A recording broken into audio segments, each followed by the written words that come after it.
Coming up, our panel is here again to take a look at recent news events in Oklahoma, including another possible budget shortage.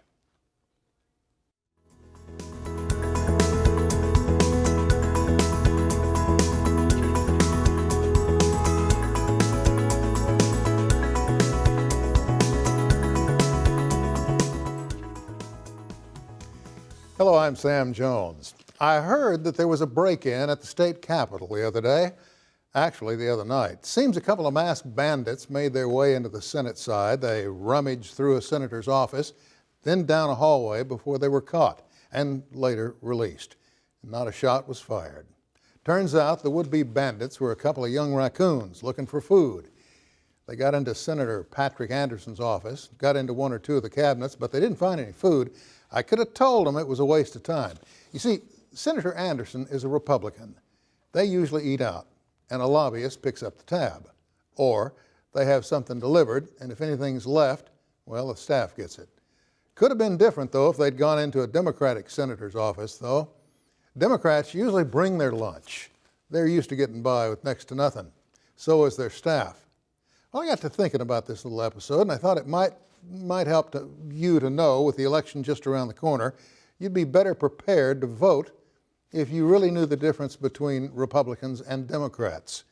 So with a little help from the author Frank Benjamin and his book, You Know You're a Republican or a Democrat If, I thought I'd give you a few pointers, and maybe it'll help you decide how to vote. Here we go.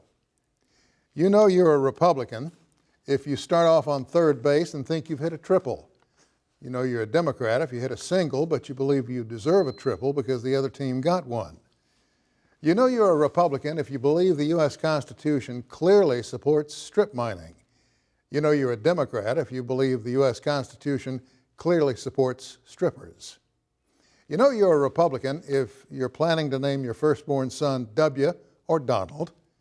And you know you're a Democrat if you're planning to name your firstborn son Hillary.